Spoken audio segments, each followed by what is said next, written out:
Bénédicte du blog La Nouvelle Claque et Christine du blog Théâtre Côté Cœur, vous restez avec nous et nous retrouvons Claire du blog Aparté pour parler de la machine de Turing. Vous connaissez peut-être déjà Alan Turing. Ce Britannique est considéré comme le mathématicien le plus brillant de l'époque moderne et comme l'homme à avoir inventé le premier ordinateur. Grâce à son génie, il a notamment pu œuvrer dans l'ombre contre l'armée allemande pendant la Seconde Guerre mondiale. Dans les années 50, Alan Turing est poursuivi en justice en raison de son homosexualité et préfère subir la castration chimique à la prison. 2 ans plus tard, il se suicide en s'empoisonnant avec du cyanure. Son histoire a été racontée à travers diverses œuvres, notamment au cinéma avec le film Imitation Game sorti en 2014, duquel s'est inspiré l'auteur et comédien Benoît Solès pour sa pièce La Machine de Turing, actuellement présentée au Théâtre Michel dans une mise en scène de Tristan Petit-Girard. Sur Twitter, Anthony Verdeau dit « La machine de Turing, sans voix, une histoire entre science, onirisme, amour et illusion perdue. Bravo aux acteurs et tout particulièrement à Benoît Solès, éblouissant en Turing, et à Tristan Petit-Girard pour sa mise en scène sobre mais tout en émotion. Sublime. » Vos réactions ? Moi, je suis tout à fait d'accord avec ça. Ça a été un vrai coup de cœur. C'est vrai que j'ai été au 4e rang, donc j'étais totalement plongée dans cet univers. Ce que j'ai trouvé très beau, c'est que tout marche. Le texte qui accroche vraiment de bout en bout. En plus, il y a des flashbacks. On revient sur l'histoire actuelle qui est, en fait, il vient dénoncer un cambriolage qui a été fait chez lui. Donc, il rencontre le commissaire, qui est donc le deuxième acteur, qui va jouer en fait d'autres personnages, tous les rôles face à lui. Benoît Solès est complètement captivant. Moi, ce que je trouve très beau, donc, c'est ce visage émacié. Je crois qu'il a perdu beaucoup de kilos pour ce rôle. Et en même temps, il s'est renforcé musculairement parce que Benoît Solès courait énormément. Tu veux dire Alan Turing courait énormément. Oui, exactement. Oui, effectivement, c'est un marathonien. C'est un marathonien. Ce que je trouve très beau, c'est ses yeux bleu-gris, en fait, qui, moi, m'ont complètement... voilà, il est captivant. Et puis aussi, il joue cet homme, en fait, pour qui on a tout de suite énormément de tendresse, parce qu'il est... il bégaye, il est à la fois un peu autiste et en même temps c'est un grand génie. Il y a notamment des scènes très belles où nous, les spectateurs, on est presque ses élèves et il nous explique comment les machines peuvent penser. Il est complètement habité par son rôle, on le comprend parce qu'il a écrit le texte, donc c'est vraiment c'est son bébé. Mais ce spectacle est fabuleux. Moi je pense vraiment que ce spectacle va avoir des Molières et que Benoît Solès aussi. Et Amaury de Criancourt joue très très bien face à lui, en laissant tous les deux dans une entente parfaite. Oui, ce spectacle qui est très beau, c'est qu'il y a un dévouement total en fait au personnage. Et ce que je trouve très beau, c'est que c'est une. Enfin, moi, je suis sortie là en me disant c'est une ode à la différence merveilleuse. Il faut absolument que tout le monde voit ce spectacle et sans qu'on soit obligé en fait de se dire ah oui c'est ça le sujet et tout ça. C'est hyper divertissant et en même temps c'est bouleversant. Je trouve que c'est vraiment c'est une très très belle pièce qui durera, je pense. Je suis tout à fait d'accord. J'avais hésité à aller voir ce spectacle à Avignon parce que j'ai beaucoup aimé le film Imitation Game et la prestation de Benedict Cumberbatch. Et du coup, j'avais peur d'être en retrait, enfin en tout cas d'arriver avec un souvenir très vif et du coup de ne pas pouvoir apprécier la pièce de théâtre. Et j'ai été mais vraiment subjuguée par Benoît Solès. Je trouve qu'il a une capacité à se transformer parce qu'effectivement il y a beaucoup de flashbacks.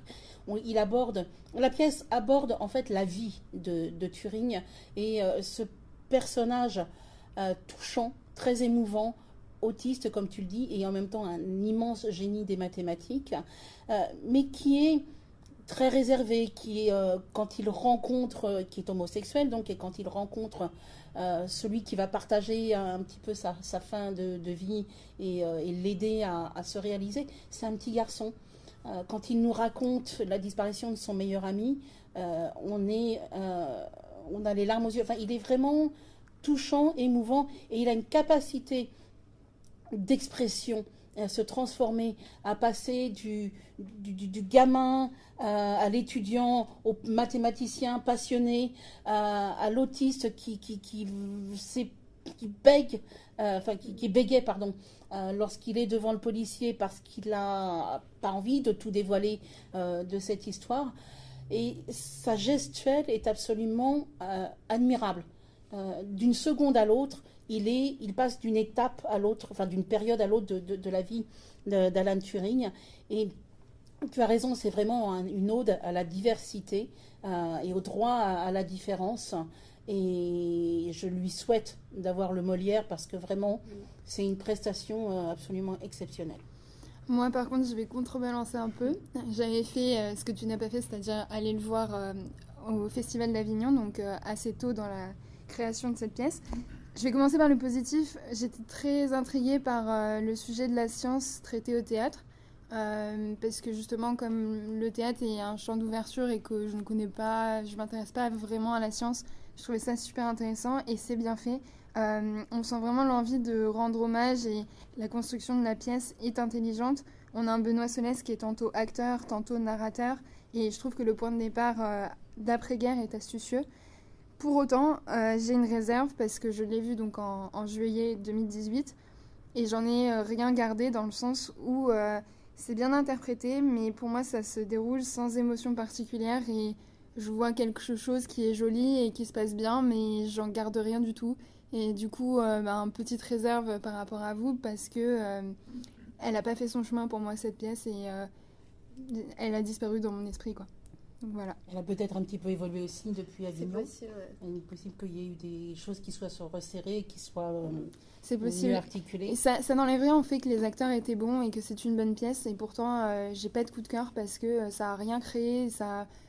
J'étais en dehors, quoi. J'étais en dehors de la pièce et quand bien même elle était belle, je m'y suis pas accrochée. Donc... Il y a la musique aussi, je trouve, qui est très bien... qui porte bien la mise en scène aussi. Il y a un petit côté, d'ailleurs, j'ai trouvé, à la Alexis Michalik dans la façon de faire gérer, tourner les scènes. Ouais, je trouve, mais qui est chouette parce que ça marche. Mais c'est vrai que moi, je garde en tête vraiment ces deux yeux-là de Benoît Solès et cette douceur, cet appel au public. Moi, je trouve qu'il donne tout. Il est vraiment dans un théâtre de l'instant. Et c'est ça que je recherche au théâtre et il y a énormément d'acteurs qui savent le faire. Et là, je trouve ça très beau parce qu'en plus, je trouve que cette pièce, c'est pas facile, effectivement, parce que c'est un sujet au départ, voilà, la science.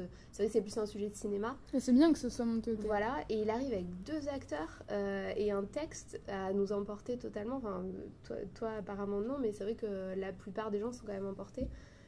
Donc c'est fabuleux, je trouve.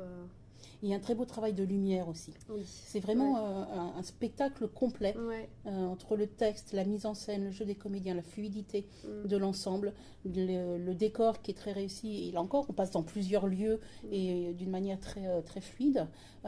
Les musiques, comme tu dis, et ce travail de lumière qui m'a particulièrement marqué sur la scène où il parle de la perte de son ami. Vous avez jusqu'au 27 avril pour aller voir ou revoir La Machine de Turing de Benoît Solès, mis en scène par Tristan Petit-Girard au Théâtre Michel.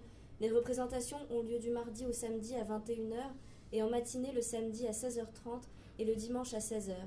Christine, du blog Théâtre Côté Cœur, avant de poursuivre, tu voulais partager un coup de cœur? Oui, et c'est le même que Sonia, à savoir Comme en 14, que j'ai vu la semaine dernière. C'est un magnifique spectacle en hommage aux femmes qui, pendant la guerre de 14, ont su rester vivantes dans l'espoir, faire abnégation de leur douleur, de leur deuil, pour être présentes auprès des blessés de guerre. On est dans une infirmerie de fortune, dans une église, avec 4 femmes qui représentent toute la diversité de la société et qui vont partager un soir de Noël la douleur de l'une d'elles qui voit son fils amputé. Elle a perdu aussi son mari, et puis elle a un autre fils qui est autiste, auquel elle ne pardonne pas de ne pas être partie à la guerre comme les 2 autres hommes de sa vie. Et puis il y a une jeune femme qui est pacifiste, mais qui reste là quand même à aider les blessés. Une autre qui est romantique, qui a son fiancé qui est à la guerre et qui incarne cet espoir d'une fin heureuse. Et puis une vieille fille qui est interprétée par Marie Vincent, qui est absolument le pivot de la pièce, qui est drôle, qui est la bonne paysanne, la bonne patte, oui, un peu bougon, il faut qu'elle ronchonne et tout, mais elle est pleine d'humanité. Et tout est très cohérent, très fluide. C'est très bien joué. C'est très émouvant aussi. J'ai rarement la larme à l'œil au théâtre, mais à plusieurs reprises, je sentais que l'émotion montait. Et comme Sonia, je recommande d'aller au théâtre La Bruyère pour aller découvrir ce spectacle. Comme en 14. Comme en Merci. 14. Merci à toutes les trois.